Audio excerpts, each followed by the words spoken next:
बहुत समय पहले की बात है। पहाड़ों की गोद में बसा एक छोटा और खुशहाल गांव था, कंचनपुर। इस गांव की सुबह पक्षियों की चहचहाहट से होती और शाम ढलते ही पूरा गांव एक जगह इकट्ठा हो जाता था। इस गांव में एक परिवार रहता था जो पहले शहर की चकाचौंध में रहता था, पर अब गांव की सादगी में अपना जीवन गुजार रहा था। उस परिवार में सिर्फ दो ही लोग थे, हरिया काका और उनका बेटा मंगरू। हरिया काका गांव के चौराहे पर अपना एक छोटा सा ठेला लगाते थे, जहां वे गर्मा गर्म चिकन मोमोज बेचते थे। वहीं उनका बेटा मंगरू दिन भर कड़ी धूप में खेतों में काम किया करता था। हरिया काका के चिकन मोमोज का स्वाद ऐसा लाजवाब था कि पूरे गांव में और यहाँ तक कि पड़ोस के गांवों में भी उनके चर्चे थे। लोग दूर दूर से सिर्फ उनके हाथ के मोमोज खाने आते थे। चौराहे पर भीड़ लगी है, मोमोज के बर्तन से भाप निकल रही है और लोग कतार में खड़े हैं। वाह काका, क्या स्वाद है! ऐसा लगता है जैसे हाथों में जादू है। काका, बस मुझे एक बार ये तरीका बता दो कि आप ये चिकन मोमोज कैसे बनाते हो। हम भी घर में कोशिश करते हैं, हमारे घर की औरतें भी बनाती हैं, बहुत कुछ मसाले डालकर बनाती हैं, पर ऐसा स्वाद ही नहीं आता। हाँ काका, मैं तो बहुत दिनों से परेशान हूँ। सब कुछ वही डालते हैं, मैदा, चिकन, प्याज, पर आपके जैसा जायका कहीं नहीं मिलता। आपने आज तक हमें इसका राज बताया ही नहीं। बेटा, अगर मैं तुम्हें आज ही अपना सारा राज बता दूंगा तो कल से तुम मेरे इस ठेले पर खाने क्यों आओगे? और जब तुम खाने नहीं आओगे तब हमारी रोज की ये मुलाकातें और बातें कैसे होंगी? फिर हमारे बीच ये प्यार कैसे रहेगा? अरे काका, हमें अपनी इन मीठी मीठी बातों में मत फंसाओ। आप तो बातों के धनी हो। बस ये बताओ कि आप हमें इसका असली राज बताओगे या नहीं? बिल्कुल नहीं, ये हुनर मेरी मेहनत की कमाई है। मैं ये राज सिर्फ और सिर्फ अपने बेटे मंगरू को बताऊंगा। उसके अलावा चाहे कोई मुझे लाखों रुपए ही क्यों न दे दे, मैं ये राज किसी को नहीं बताऊंगा। हरिया काका बहुत ही जिद्दी किस्म के आदमी थे। वे अपने बेटे मंगरू से बहुत प्यार करते थे और चाहते थे कि उनकी यह विरासत सिर्फ उनके बेटे के पास रहे। लोगों को लगता था कि काका कोई गुप्त मसाला डालते हैं, पर काका का जिद्दी स्वभाव उन्हें कुछ भी बताने नहीं देता था। और उधर मंगरू खेत में काम कर रहा था कि तभी धनीराम उसके पास गया। क्यों मंगरू, तू यहाँ दिन भर मिट्टी में हाथ काले करता है और तेरे पिताजी वहाँ ठेले पर चांदी कूट रहे हैं। धनीराम भाई, पिताजी अपनी मेहनत कर रहे हैं और मैं अपनी। इसमें गलत क्या है? गलत ये है कि वो मोमोज का राज सबको बताने से मना करते हैं, यहाँ तक कि तुझे भी अभी तक नहीं सिखाया। लोग कहते हैं उस एक रात से तुम लोग रातों रात अमीर बन सकते हो, पर काका तो जिद्दी हैं। पिताजी ने कहा है कि सही समय आने पर वो मुझे सब सिखा देंगे। मुझे उन पर पूरा भरोसा है।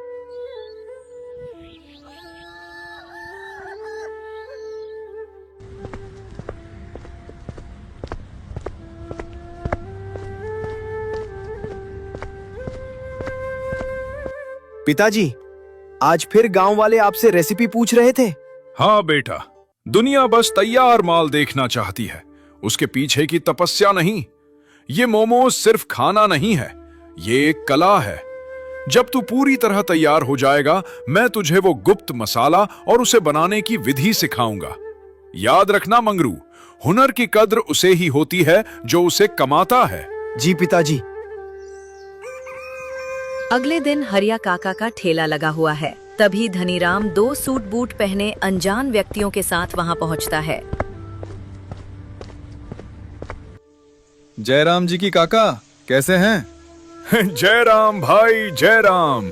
बस ठीक हूँ, अपना काम चल रहा है। बताओ, ये नए लोग कौन हैं? काका, ये दोनों परदेसी बाबू हैं, शहर से आए हैं। इन्होंने आपके मोमोज के स्वाद के बारे में बहुत सुना है। ये आपकी रेसिपी जानना चाहते हैं कि आखिर आप ऐसा क्या डालते हैं जिससे इसकी महक और स्वाद इतना अलग है। धनी राम, तुम तो जानते ही हो मेरा स्वभाव। मैं ये राज किसी को नहीं बताता। अगर खाना है तो प्रेम से खाओ, पर तरीका मत पूछो। देखिए काका, हम कदरदान लोग हैं। अगर आप हमें ये रेसिपी सिखा दें और हमारे लिए काम करें तो मैं आपको अभी 10 लाख रुपए देने को तैयार हूँ। बेटा, तुम 10 लाख क्या, अगर 1 करोड़ भी दोगे तब भी मैं ये राज नहीं बताऊंगा। मेरा हुनर बिकाऊ नहीं है। खाना है तो खाइए, नहीं तो यहाँ से रास्ता नापिए। अरे काका, इतना गुस्सा मत कीजिए, थोड़ा सोच लीजिए। 10 लाख रुपए कम नहीं होते। आपके बेटे मंगरू की पूरी जिंदगी बन जाएगी। वो कब तक खेतों में मिट्टी के साथ माथापच्ची करेगा? मंगरू की जिंदगी कैसे बनेगी ये मैं तय करूंगा।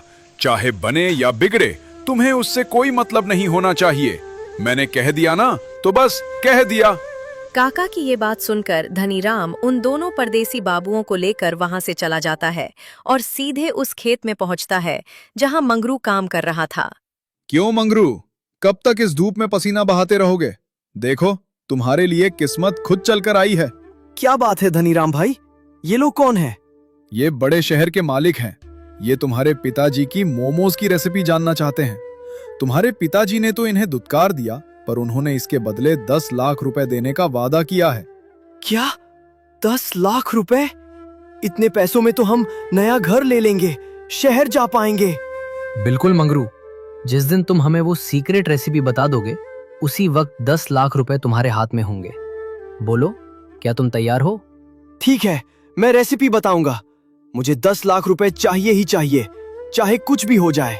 तो फिर ठीक है, कल से तुम खेत में काम करने मत आना। तुम भी पिताजी के साथ ठेले पर जाओ। वहां 1-2 दिन काम हाथ में लो, सब बारीकियां सीखो और फिर आकर हमें बता देना।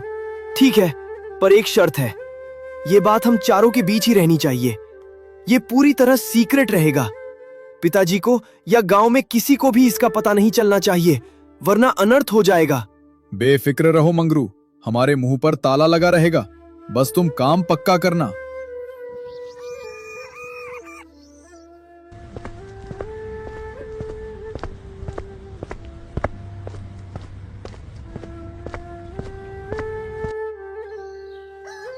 अगले दिन मंगरू उठता है और अपने पिता के पास जाता है और कहता है, पिताजी, सुनिए ना, मैं सोच रहा था कि आज से मैं भी आपके साथ ठेले पर चलूं और वो जो आप कहते थे ना कि सही समय आने पर रेसिपी बताओगे, तो क्या आज आप मुझे वो सब सिखा सकते हैं? अचानक रेसिपी? बेटा, कल तक तो तू कहता था कि तुझे खेतों की मिट्टी से प्यार है। आज अचानक ये बदलाव कैसे? हरिया काका पुराने खिलाड़ी थे, उन्होंने दुनिया देखी थी। वे तुरंत समझ गए कि कल धनीराम और उन परदेसी बाबुओं ने जरूर मंगरू के कान भरे हैं और उसे रुपयों का लालच दिया है। लेकिन काका ने अपने चेहरे पर कोई शक जाहिर नहीं होने दिया। वे जानते थे कि अगर सीधे मना किया तो बेटा और बागी हो जाएगा। अरे, इसमें पूछने वाली क्या बात है? मैं तो खुद चाहता था कि तू मेरे साथ हाथ बटाए। पर ये बता, अचानक खेत छोड़कर ठेले पर आने की जिद क्यों कर बैठा? वो पिताजी, अब मेरा मन खेत के काम में नहीं लगता। धूप बहुत तेज होती है और मेहनत के हिसाब से फल नहीं मिलता। मैं चाहता हूं कि अब मैं भी आपके साथ रहूं और आपका काम सीखूं। मंगरू इतना बोलकर मन ही मन सोचने लगा। हाँ पिताजी, बस एक बार वो राज बता दो, फिर 10 लाख रुपए मिलेंगे और हमारी ये दरिद्रता दूर हो जाएगी। फिर ना ये धूप झेलनी पड़ेगी और ना ही ये गंदा ठेला लगाना पड़ेगा। हम भी शहर के बड़े आदमियों की तरह जिएंगे। ठीक है बेटा, अगर तेरा मन यही कहता है तो आज से तू मेरे साथ ही चलेगा। वहीं ठेले पर मैं तुझे एक एक बारीकी समझाऊंगा। मसाले कैसे कूटने हैं, चिकन को कैसे मैरिनेट करना है और वो गुप्त जड़ी बूटी कब डालनी है, सब सिखा दूंगा। सच पिताजी, आप आज ही सब बता देंगे? हाँ बेटा, चलो अब जल्दी तैयार हो जाओ। ग्राहक राह देख रहे होंगे। आज कंचनपुर को पता चलना चाहिए कि हरिया काका का वारिस अब मैदान में उतर चुका है। हरिया काका जिद्दी जरूर थे, पर वे अपने बेटे की रग रग से वाकिफ थे। वे जानते थे कि मंगरू का पैर अभी लालच की दलदल में है। वहीं मंगरू को लग रहा था कि उसने अपने पिता को अपनी बातों में फंसा लिया है। कंचनपुर की गलियों में आज पिता पुत्र साथ खड़े थे, पर दोनों की मंजिलें अलग अलग थीं। एक अपनी विरासत बचाना चाहता था तो दूसरा उसे बेचने की फिराक में था। कुछ देर बीत गए, तभी धनीराम फिर ठेले पर आया।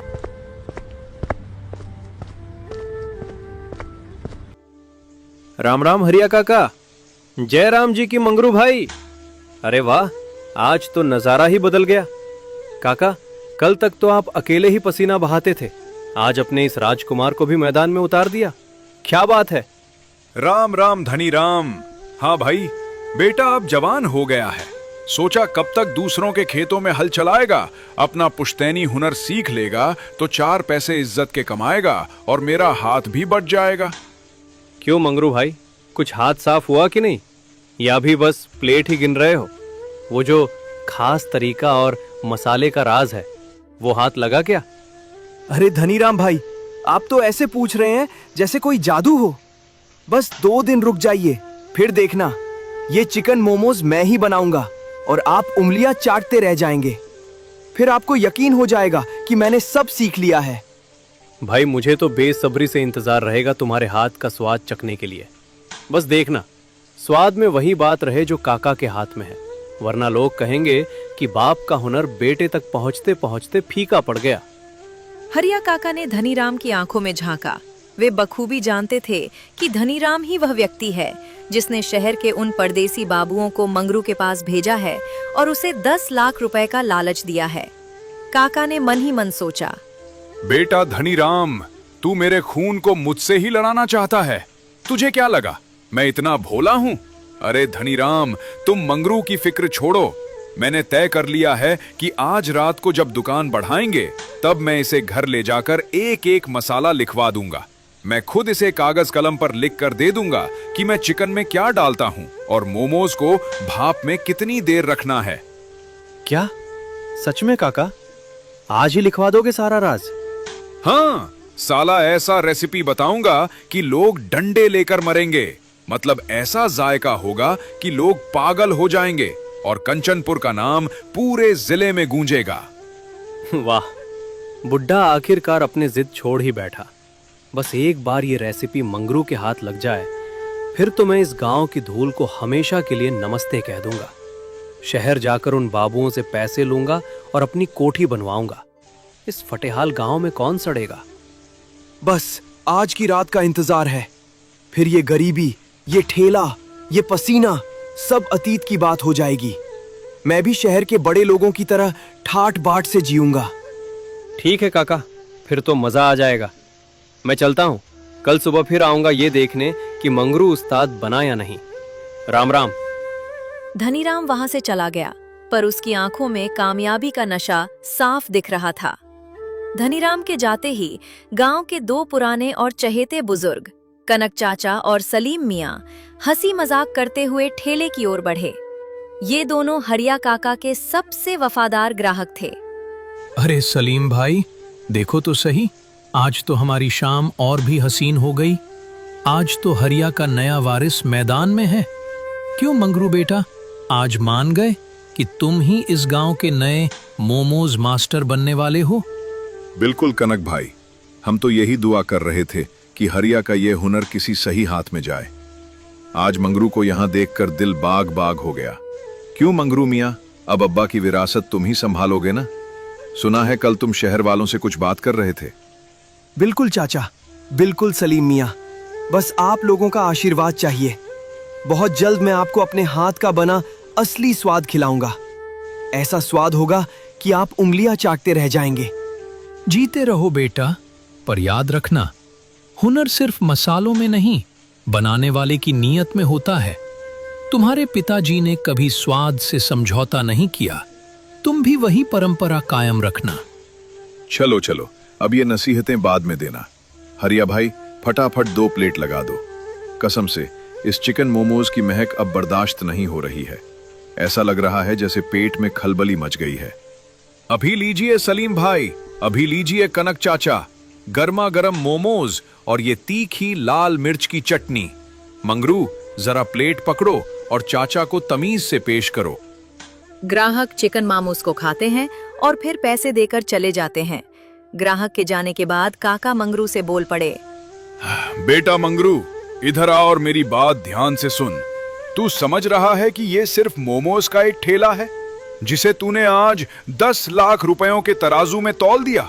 बेटा, मैंने अपनी जिंदगी के 50 साल लगा दिए इस एक स्वाद को निखारने में और लोगों का ये अटूट विश्वास और प्यार कमाने में। शहर की चकाचौंध छोड़कर यहां आया था ताकि अपनी जड़ों से जुड़ा रहूं। और तूने चंद कागज के टुकड़ों के लिए मेरी आधी सदी की तपस्या का सौदा कर लिया। मुझे क्षमा कर दीजिए पिताजी, मुझसे बहुत बड़ा पाप हो गया। मैं उस धनीराम की बातों में आकर अंधा हो गया था। मुझे लगा कि पैसे ही सब कुछ होते हैं, पर मैं आपकी मेहनत और आपके सम्मान को भूल गया। मुझे माफ कर दीजिए पिताजी। मैं अभी इसी वक्त धनीराम के पास जाता हूं और उसे साफ मना कर देता हूं। मुझे उसके एक भी पैसे नहीं चाहिए। मैं उन परदेसी बाबुओं का मुंह भी नहीं देखना चाहता। जा बेटा, अभी जा और उसे बता दे कि हरिया काका का बेटा बिकने वाला नहीं है। लेकिन जाने से पहले तू मेरी कसम खा मेरी कसम कि चाहे कितनी भी बड़ी मुसीबत आए, चाहे कोई तुझे करोड़ों का लालच दे, तू इस जायके के राज को कभी किसी बाहरी व्यक्ति को नहीं बताएगा। ये राज हमारे परिवार की अमानत है, इसे खुद से भी छुपा कर रखना होगा। मैं आपकी कसम खाता हूं पिताजी, आज के बाद ये राज मेरे सीने में दफन रहेगा। मैं आपकी विरासत को मरते दम तक संभालूंगा और इसे कभी किसी को नहीं बताऊंगा। तो दोस्तों, मंगरू धनीराम को सीधे सीधे मना कर देता है और फिर अपने पिता के साथ ठेले पर हाथ बटाने लगा।